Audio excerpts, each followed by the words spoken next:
नमस्कार। आइए आज हम जिस विषय में बात करेंगे उसका टॉपिक जान लेते हैं कि पूजा का या मंत्र का फल प्राप्त कैसे हो।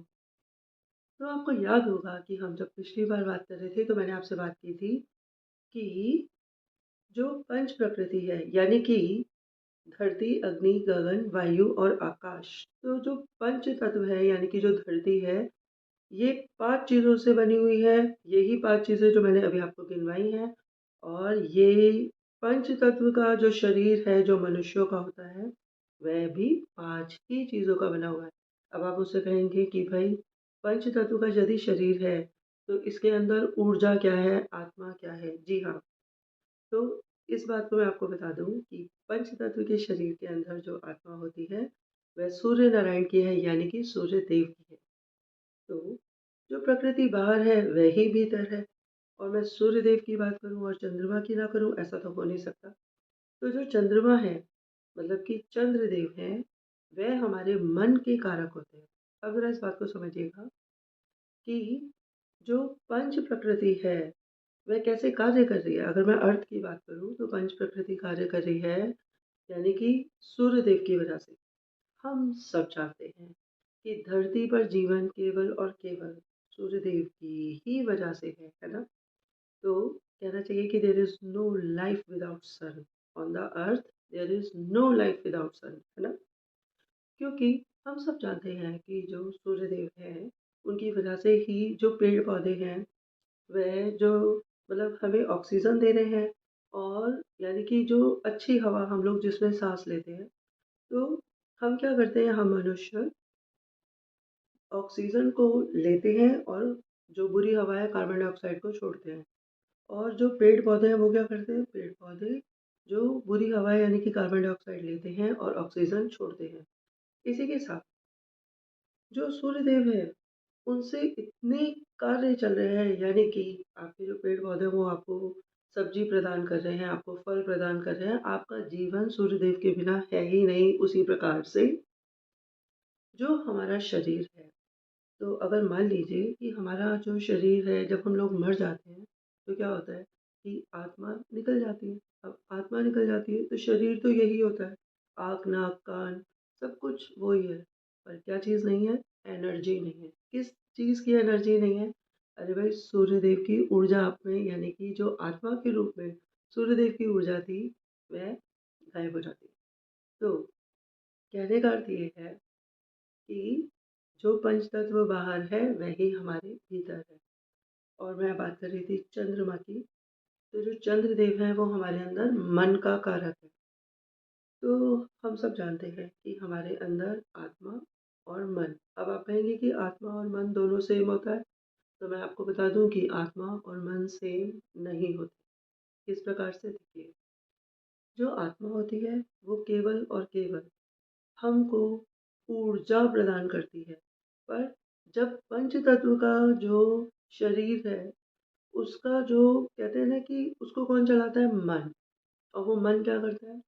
वो मन हमें इधर-उधर हर जगह भटकाता है, ठीक है?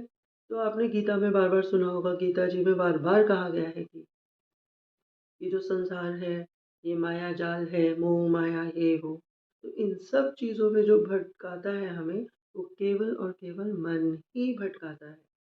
और यदि मैं चंद्रमा की बात करूँ, तो हमें ये भी पता होना चाहिए कि जिस प्रकार से जब कोई उल्का पिंड यानी कि जिसे आप कहते हैं ना मीटियोर्स, एस्टेरॉइड्स, तो जब वो स्पेस से धरती पर गिरते हैं, तो वो धरती पर नहीं गिरते, वो चंद्रमा पे गिरते हैं। उसी प्रकार से जब हम किसी की भी कोई भी बात सुनते हैं, तो ऐसा होता है कि हम जब उस पे ध्यान नहीं लगाते, तो हम केवल बात सुन रहे हैं, तो सबसे पहले बात किससे सुनी? मन ने, ठीक है? तो मन रिएक्ट करता है और जो लोग ध्यान में रहते हैं, जो लोग भगवान का नाम लेते हैं, उनकी आत्मा रिएक्ट करती है। दोनों में फ़र्क है। मैं आपको बताती हूँ कैसे। जिस प्रकार से हमें जब कोई बात कही जाती है और हम उसको जो है क्या कहते हैं, कुछ लोग ऐसा करते हैं कि बहुत जल्दी रिएक्ट कर देते हैं। फिर जब वो रिएक्ट कर देते हैं तो बाद में कहते हैं कि अरे यार, काश ये चीज़ मैं ना बोलता या ना बोलती। अब इस चीज़ का आभास कौन करा रहा है कि भाई ये चीज़ नहीं बोलनी चाहिए थी? वो आभास कराती है आत्मा, ठीक है? और जो गलत बोल जाता है वो कौन है? वो है मन, ठीक है? तो मन हमें दुनिया की हर बात में फँसाता है। अब आपको अगर मन और आत्मा के बीच में फ़र्क नहीं समझ में आता, तो मैं आपको एक कहानी सुनाना चाहती हूँ। तो आइए सुनते हैं कहानी। तो कहते हैं कि एक बार एक आदमी था जो समुद्र के किनारे टहल रहा था। पुराना ज़माना था। तो आप सबको याद होगा कि उस समय पे जो है वो काँच की बॉटल्स आती थी और उनके ऊपर एक कॉर्क लगा होता था। तो वो जो आदमी टहल रहा था तो उसने वो काँच की बॉटल समुद्र के किनारे आ गई। तो उसने वो काँच की बॉटल उठाई और उसमें से जो कॉर्क था वो खोल दिया। और जब उसने उस काँच की बॉटल में से कॉर्क खोला तो उसमें से अलादीन का जिन निकल आया।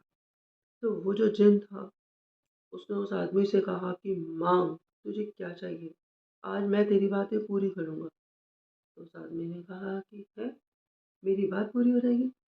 तो उसने कहा कि अलादीन जी, मैंने ना, हाँ, मेरा बहुत बड़ा-सा महल बना दो, तो जिसमें बहुत सारे कमरे हों। तो जब अलादीन ने उसकी बात सुनी, तो उसने कहा कि ठीक है। तो वो कहता चला गया और वो महल पीछे समुद्र के किनारे बनता ही चला गया। वो आदमी पीछे मुड़कर देखा तो एकदम से अलादीन ने कहा, अपनी दूसरी चॉइस बताओ कि तुम्हें क्या चाहिए? जल्दी बताओ वरना मैं तुम्हें खा जाऊँगा। वो आदमी बोला, मुझे, हाँ, मैंने कभी भी स्वादिष्ट पकवान नहीं खाए, मैंने पकवान नहीं खाए। तो मुझे ना समोसे, पूड़ी, अब वो बोलता जा रहा था, समोसे, पूड़ी, आलू की सब्ज़ी और पकवान आते चले जा रहे थे, आते चले जा रहे थे। इतनी खुशबू आ रही थी कि वो आदमी सोचने लगा, मैं क्या खाऊँ, मैं क्या खाऊँ? इतनी देर में अलादीन ने फिर से उससे कहा कि जल्दी बता, तेरी तीसरी चॉइस क्या है? तीसरी विश क्या है? मैं पूरी कर दूँ, वरना मैं तुझे खा जाऊँगा। तो वो आदमी बोला, मैंने कभी भी अच्छी पोशाकें नहीं पहनी, मैंने अच्छे कपड़े नहीं पहने, मैं चाहता हूँ कि मेरे पास एक से एक कपड़ा हो। तो उसने कहा ठीक है। वो जो राजसी वस्त्र थे ना, जो राजाओं के ज़माने में आते थे, वो आने शुरू हो गए और वहाँ पे देखते-देखते कपड़ों का ढेर लग गया। ये आदमी इतना खुश हो गया। रहने के लिए चाहिए क्या? कपड़ा, रोटी और मकान मिल चुका था इस आदमी को। तो अलादीन ने कहा, अब मुझे अपनी चौथी विश बताओ, तुम्हें क्या चाहिए? वरना मैं तुम्हें अभी खा जाऊँगा। तो वो आदमी बोला कि अरे! उस अलादीन ने कहा, जल्दी बताओ मैं तुम्हें खा जाऊँगा। वो आदमी बोला, आप ऐसा करिए कि धरती के 2 चक्कर लगाइए। तो वो जो जिन था वो उसी वक़्त धरती के 2 चक्कर लगाने के लिए चला गया और कहता है कि भई सोच कर रखना कि जब मैं वापस आऊँ तो तुम्हें मुझसे क्या चाहिए? अब वो जो आदमी था वो धरती पर बैठ गया, बाप रे! उसकी जान में जान है। उसने कहा कि मैं क्या करूँ? ये तो मुझे खा जाएगा। तो फिर उसको समझ नहीं आ रहा था कि वो क्या करे। तो वहाँ से एक साधु जा रहे थे। तो साधु जा रहे थे तो इस आदमी ने फ़ौरन उन साधु को प्रणाम किया और कहा कि बाबा मेरी बात सुन लो। और सारी बात बताई कि किस तरीके से जो है वह समुद्र के किनारे टहल रहा था। उसको एक काँच की बॉटल मिली, उसके ऊपर एक कॉर्क लगा हुआ था। उसने कॉर्क का ढक्कन खोला तो उसमें से एक जिन निकल आया और उस जिन ने कहा कि माँग, तेरी क्या विश है? मैं तेरी माँग पूरी करूँगा। तो मैंने कहा कि भई मेरे पास रहने के लिए घर नहीं, आप मुझे महल बना दो। उसने महल बना दिया। दूसरी विश मैंने पकवान माँगी, वो पकवान ले आया। तीसरी विश मैंने पोशाकें बोला, वो पोशाकें ले आया। पर वो हर बार कहता है कि जल्दी-जल्दी माँग वरना मैं तुझे खा जाऊँगा। बाबा वो मुझे खा जाएगा, मुझे बचा लो। तो साधु ने पूछा, वो कहाँ गया? उसने कहा, अरे मैंने उससे कहा कि भाई तू धरती के 2 चक्कर लगा कर आ प्लीज़ बाबा, मुझे कुछ बता दो। वो जैसे ही आएगा बस वो बात कर रहा था और जिन प्रकट हो गया। तो जिन ने कहा, तूने चौथी बात सोच ली कि मुझसे क्या माँगना है माँग, वरना मैं तुझे खा जाऊँगा। तो उसने कहा कि भई तूने चौथी बात सोच ली कि तुझे मुझसे क्या माँगना है? जल्दी बोल वरना मैं तुझे खा जाऊँगा। तो फिर साधु ने कहा, अरे अरे, इस जिन से बोलो कि भाई एक बाँस का डंडा लाए जो इतना लंबा हो कि धरती से लेके आसमान छुए। तो जिन जो था वो बाँस का डंडा उसी वक़्त उसके हाथ में प्रकट हो गया। तो उसने कहा, अब इससे क्या है कि इसको सीधा करके ज़मीन में गाड़ दो। तो जिन ने वही किया कि उस डंडे को सीधा किया और ज़मीन में गाड़ दिया। और जब उसने ज़मीन में गाड़ दिया तो उसने कहा कि माँग, अब अगला आदेश मेरे लिए क्या है, मुझसे कुछ माँग वरना मैं तुझे खा जाऊँगा। तो साधु बाबा ने कहा, अरे भाई इससे बोल, इस डंडे पे चढ़ता रहे और उतरता रहे। तो जिन ने वही किया कि उस डंडे पे चढ़ता रहा, उतरता रहा, चढ़ता रहा, उतरता रहा। जिन को तो काम मिल गया। अब जब जिन को काम मिल गया, जिन यही काम करता रहा। वो आदमी आराम से धरती पे फिर से बैठ गया। उसने कहा कि बाबा जी, आपने तो मुझे इससे बचा लिया, वरना तो ये बार-बार कह रहा था मैं तुझे खा जाऊँगा और मुझे इससे बहुत डर भी लग रहा था। तो आपका बहुत-बहुत धन्यवाद। तो साधु बाबा ने कहा कि ठीक है, कोई बात नहीं। तो साधु बाबा आगे जाने लगे तो इस आदमी के मन में आया कि भई मैं साधु बाबा से पूछ रहा हूँ कि ये जिन कौन है और ये मेरे जीवन में कैसे आया? तो इन्होंने साधु बाबा से कहा कि बाबा जी रुको, मैं आपसे पूछना चाहता हूँ कि ये जिन कौन है?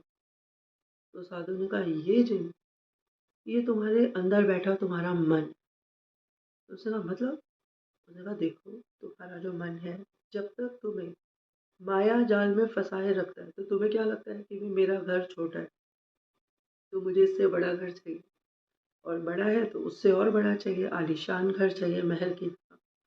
तुम्हारे पास खाने के लिए 2 रोटी होती है, तुम्हें लगता है कि नहीं, मुझे तो व्यंजन चाहिए, पकवान चाहिए, एक से एक पकवान चाहिए। और जब तुम्हारे पास कपड़े होते हैं तो तुम्हें लगता है मुझे पोशाकें चाहिए, मुझे एक से एक मतलब कि कपड़े चाहिए, आभूषण चाहिए। तो हमारा जो मन है वह सदा ही मोह माया में, इसे माया जाल बोलते हैं, माया जाल में फंसा रहता है। ठीक है? तो ये जो जिन है, ये एक्चुअली तुम्हारा मन है। ये जब तक तुम्हें खा नहीं जाएगा, तुम्हें इस दुनिया में भटका नहीं देगा, तुम्हारी पूरी उम्र छीन लेगा तुमसे, तुम सारी ज़िंदगी कमाते रह जाओगे और ये तुम्हारा जीवन खा जाएगा, है ना? तो ये तब तक तुम्हारे पीछे पड़ा रहेगा। तो ये जिन और कोई नहीं है, ये तुम्हारे भीतर बैठा मन है। तो फिर ये कहकर साधु बाबा आगे जाने लग गए। और जब साधु बाबा आगे जाने लग गए तो उस आदमी के मन में, तो साधु बाबा रुकिए, कृपया करके बताइए आप कौन हैं? तो साधु बाबा ने कहा कि मैं मैं तुम्हारी आत्मा हूँ, जो तुम्हें हमेशा सही राह बताएगी। इसलिए मैंने तुम्हें बताया कि भई तुम इसको, जिस प्रकार से तुमने कहा कि भई ये तो मुझे खा जाएगा, तो मैंने तुम्हें कहा कि भई एक बाँस का डंडा लाओ। यानी कि जब हमारा जो मन है वह हमें मोह माया में फँसा देता है, तो हम इसे हरि नाम की माला में पिरो, तो हम क्या करते हैं कि हम माला करते हैं। जिस प्रकार से अब ये इस डंडे पे चढ़ रहा है, उतर रहा है, उसी प्रकार से यदि हम अपने मन के अंदर सदा भगवान का पाठ करते रहें, कोई भी मंत्र करते रहें, तो हमारा मन केंद्रित हो जाएगा। तो मन इधर-उधर ना भटके, संसार की चीज़ों में ना भटके, तो हम उसको एक जगह पर एकाग्र कर लें। और जब हम उसे एकाग्र कर लेंगे, तो उस समय हम जो भी कार्य करेंगे, वह कार्य हमारी आत्मा करेगी। तो ये बात सुनकर उस आदमी ने बार-बार साधु जी को प्रणाम किया और साधु ने भी उसको आशीर्वाद दिया और साधु वहाँ से चले गए। तो दोस्तों, ये जो कहानी थी, ये कहानी थी कि भई मन को एकाग्र कैसे किया जाए। पर हमारा टॉपिक तो ये था कि भई पूजा का या मंत्र का फल कैसे प्राप्त हो। अब अगर देखा जाए तो हम लोग पूजा करते हैं, हम सबकी आदत है कि भई हम पूजा करते हैं तो हम बोल-बोल के पूजा करते हैं, हम मंत्र करते हैं। हम में से कई लोग ऐसे हैं जो चलते-फिरते, मतलब कि उठते-जागते, सो रहे होते हैं तो भी मंत्र मतलब कि करके सोते हैं ना, ताकि हमें नींद आ जाए। जैसे कि हमें नींद नहीं आ रही होती है, तो हम मंत्र करना शुरू कर देते हैं और करते-करते कब नींद आ जाती है, फिर हमारी नींद खुलती भी वैसे। तो दोस्तों, जो हमारा अगला टॉपिक होगा, वह विषय होगा कि लोग तुलसी माला धारण क्यों करते हैं, तिलक क्यों लगाते हैं, ठीक है? तो दोस्तों, हमारा जो टॉपिक था वो था कि पूजा का और मंत्र का फल कैसे प्राप्त हो। तो मैं आपको बता दूं कि हमारे आसपास 2 प्रकार की ऊर्जाएँ रहती हैं, एक सकारात्मक ऊर्जा और एक नकारात्मक ऊर्जा, ठीक है? मैं इस बारे में बात करूँगी कि भई सकारात्मक ऊर्जा क्या होती है, नकारात्मक ऊर्जा क्या होती है, इसी के साथ मैं आपको ये बता दूँ। आपको याद होगा कि जितने लोग हमारे साथ के हैं, तो हम सब लोग जानते हैं कि जब रामायण आती थी ना, तो हम सब ने उसके अंदर एक चीज़ देखी थी कि जब श्री रामचंद्र जी का और रावण का युद्ध होना था, तो उन दोनों ने ही क्या किया था कि शक्ति की पूजा की थी, माता दुर्गा की पूजा की थी। दुर्गा माता ने रावण को वरदान दिया था, तो रावण ने ये कहा था कि भाई मैं 10 बारी में भी कोई मुझे मार ना पाए, याद है ना?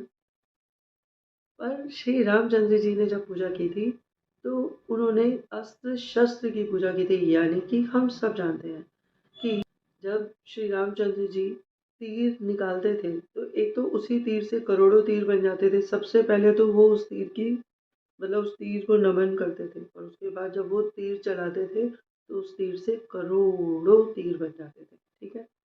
दूसरी बात है कि उनके तीर अलग अलग तरीके के थे, मतलब कि ठीक है, एक तीर से कई तीर बन जाते थे। उसी के साथ वो भी तीर थे जो मतलब कि ब्रह्मास्त्र था, और अलग अलग तरीके के तीर थे। तो शक्तियाँ जो थी, जो वो पूजा कर रहे थे, वो सारी शक्तियाँ उनके तीरों में समाहित थी।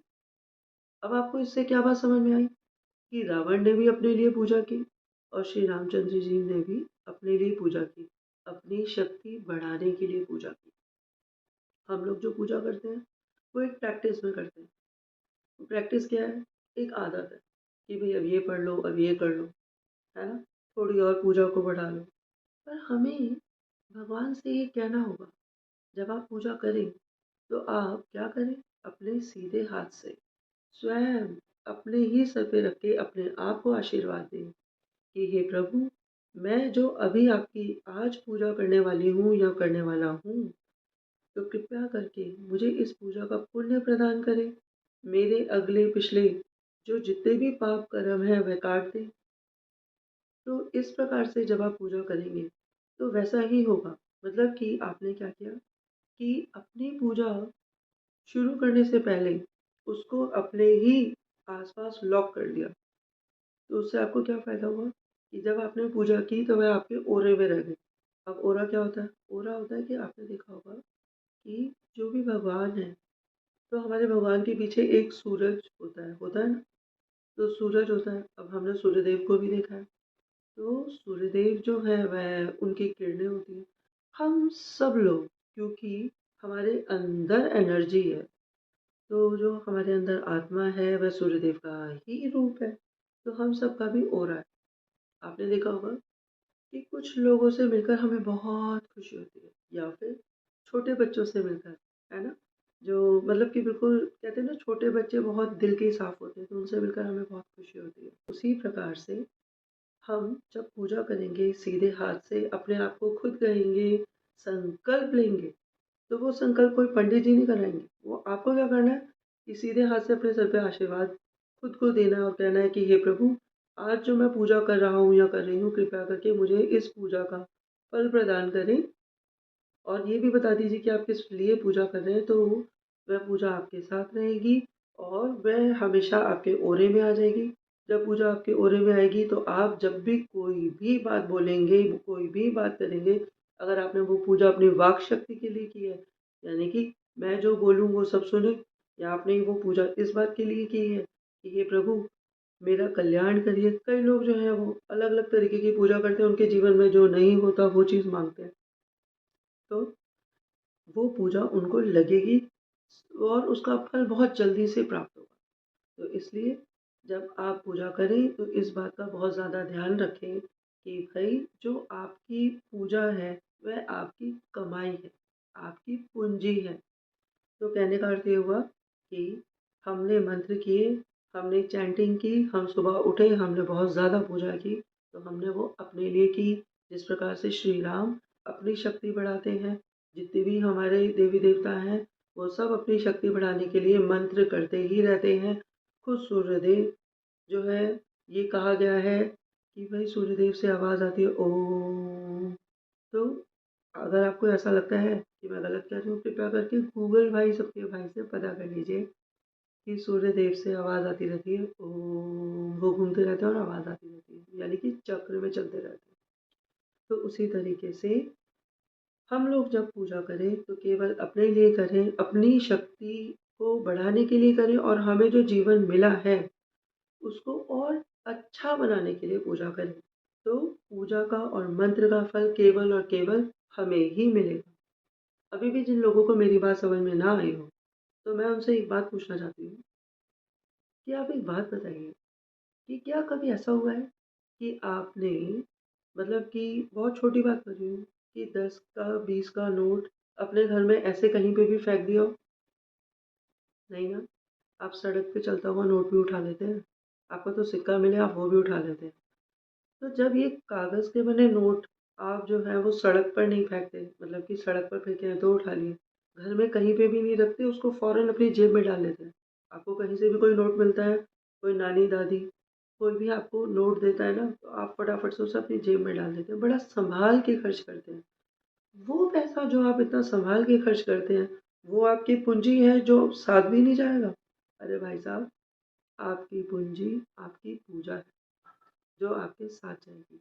तो इसलिए जब भी आप पूजा करें, मंत्र करें, तो इस बात का बड़ा ध्यान रखें कि हे प्रभु, मैं जो आज मंत्र कर रहा हूँ, कृपया करके उस मंत्र का, उस पूजा का मुझे पुण्य प्रदान करें। तो जब आप अपने आप को स्वयं आशीर्वाद देते हैं, तो वह पूजा पाठ आपको लगता भी है, आपको फलता भी है और आप जो जो करना चाहते हैं, यानी अच्छे कर्म, तो वो आपके साथ अच्छे ही होते हैं। और जो लोग एकाग्र होते हैं ना, उनकी आत्मा में बहुत बलिष्ठता होती है। मैं आपको एक बात और बता दूँ कि जो सतयुग था, त्रेता था, द्वापर था और इस वक़्त चल रहा है कलयुग। तो सतयुग में जो हमारे भगवान हैं, उन्होंने बहुत ज़्यादा पूजा की है। हमारे ऋषि मुनियों ने इतनी पूजा की है, इतने मंत्र किए, शास्त्र पढ़े। भई, कलयुग में ऐसा कुछ भी नहीं करना, कलयुग केवल नाम आधारा। आपको केवल भगवान का नाम लेने से ही आप भव से तर जाएँगे। तो कलयुग में मतलब उन लोगों ने इतनी पूजा की तो फिर वो इतने ऊपर है। आप खुद सोचिए, मैं यहाँ पे बात कर रही हूँ और आप अपने-अपने मोबाइल्स में सब मुझे सुन सकते हैं। ये चीज़ तो हमारे भगवान ने पूजा करके अर्जित की थी कि वो टेलीपैथी के माध्यम से एक-दूसरे से बात करते थे। नारद जी प्रकट हो जाते थे हर जगह, हमारे भगवान हर जगह प्रकट हो जाते थे। उन्होंने कितनी पूजा की थी। आप लोगों के लिए कितना मतलब कि ये चीज़ कितनी आसान है। तो कलयुग जो है वो मशीनी युग है, आपके लिए हर चीज़ आसान है। आपको केवल ये कहा जा रहा है कि आप भगवान का नाम लें, यानी कि आप कोई भी मंत्र करें, मंत्र का मतलब होता है कि अपने मन को एक जगह एकाग्र करना। जिस प्रकार से जो मैंने कहानी सुनाई थी, उसमें जो जिन था, यानी कि हमारा मन था, उसमें वो जिन कोई और नहीं था, वो हमारा मन था। तो वह केवल उसके ऊपर मतलब कि उस डंडे पे चढ़ रहा था, उतर रहा था, यही कार्य कर रहा था, तो वो अपने आप को एकाग्र करके बैठा हुआ था। उसी प्रकार से हमें अपने आप को एकाग्र करना है मंत्रों से, तो हमारा ध्यान जो है वो एक जगह आ जाएगा और जब हम कोई कार्य करेंगे, तो हम अपनी आत्मा के साथ करेंगे और किसी को भी कष्ट देने से पहले 100 बार सोचेंगे कि क्या हम सही कर रहे हैं और हमें ये पता चलेगा कि पंच प्रकृति पे बाकी भी जो जीव जंतु हैं, वो भी कहीं न कहीं हम ही हैं। उनके अंदर आत्मा है, वह सब लोग हमारी तरह साँस ले रहे हैं। तो हमें ये भी पता चलेगा कि अगर वह जीव जंतु हमारी तरह श्वास ले रहे हैं, तो हमारे अंदर धर्म जागेगा कि भई हम उन्हें भी खिलाएँ, हम उनका भी कल्याण करें। क्योंकि माना कि वह जीव जंतु श्रापित तो हैं, पर इतने बुरे भी नहीं हैं कि उनको कुछ अच्छा ना किया जाए। तो हम जब दूसरे का कल्याण का सोचेंगे, तो याद रखिएगा कि वह हमारी आत्मा की आवाज़ होगी, जो दूसरों के साथ भी न्याय ही करेगी। आशा है आप लोगों को मेरी बात बहुत अच्छे से समझ आ गई होगी। तो आप लोगों ने मुझे इतना प्रेम पूर्वक सुना। आप लोगों की आत्मा, आपकी ऊर्जा शक्ति को मेरा बारंबार प्रणाम है। आप सबका बहुत-बहुत धन्यवाद। बहुत-बहुत धन्यवाद।